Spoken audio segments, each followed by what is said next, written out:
14 से 24 साल, क्या आप भी इनके बीच हैं? अगर हाँ तो ध्यान से सुनिए। ये वो उम्र है जहाँ आपके पास दुनिया की सबसे कीमती चीज़ होती है और वो है वक्त। लेकिन क्या ही अजीब इत्तेफाक है, इसी उम्र में हमें लगता है कि हमारे पास वक्त ही वक्त है। मेरे दोस्त, ये 10 साल हमारी पूरी ज़िंदगी का बेस है।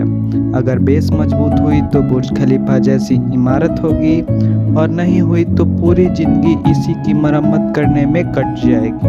आज अपने आप से एक सवाल पूछो, तुम अपने आप को निर्माण कर रहे हो या विनाश की ओर धकेलते जा रहे हो? यहाँ फैसला आपका है। वक्त का क्या?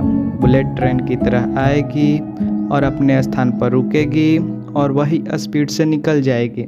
तुम्हें वहाँ तय करना होगा कि तुम्हें उसमें बैठना है या ज़िंदगी जैसे चल रही है वैसे ही चलती रहे। विनाश का रास्ता बहुत ज़्यादा मखमली होता है।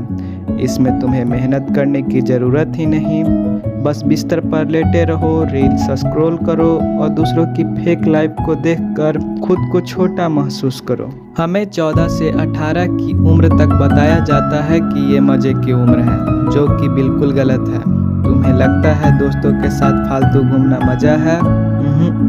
ये मज़ा नहीं, बर्बादी है। मैं ऐसा बिल्कुल भी नहीं कह रहा कि मज़े ही ना करो, मज़े करो, पर जो इस मज़े में जो एक्स्ट्रा टाइम बर्बाद हो रहा है उसका क्या? आज तुम जो बीज बोओगे उसके फल तुम 30 साल की उम्र में उसका स्वाद चख पाओगे। कड़वा है पर सच है, सस्ता मज़ा महंगी सजा देता है। अब बात करते हैं निर्माण की।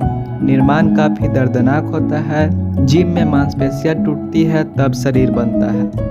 रात को जागकर पढ़ना पड़ता है तब जाके दिमाग बनता है। निर्माण का सीधा मतलब होता है नो कहना सीखना।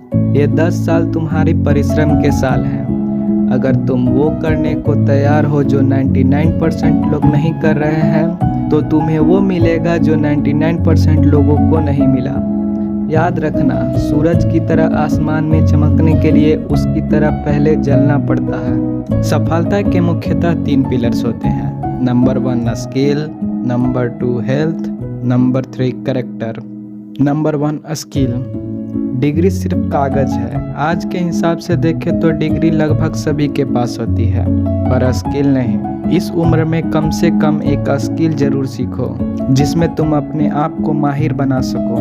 हेल्थ। ये शरीर तुम्हारा वाहन है। अगर 20 की उम्र में ही थक जा रहे हो तो 50 की उम्र में क्या करोगे? कैरेक्टर। सफलता मिल भी गई लेकिन चरित्र नहीं रहा तो इसका कोई फायदा नहीं। अपनी वैल्यूज तय करो। तुम्हारे माता पिता बूढ़े हो रहे हैं और उनकी आंखों में उम्मीद है कि मेरा बच्चा हमें आरामदायक बुढ़ापा देगा। क्या आप उनके लिए इतना भी नहीं कर सकते? मेरे दोस्त, गरीबी में पैदा होना तुम्हारी गलती नहीं थी।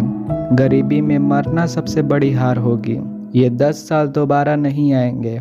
एक बार चला गया तो सिर्फ पछतावा बचेगा और कुछ भी नहीं। मुझे जो बताना था वो बता दिया। तुम्हें किस रास्ते पर चलना है ये तुम्हें तय करना होगा।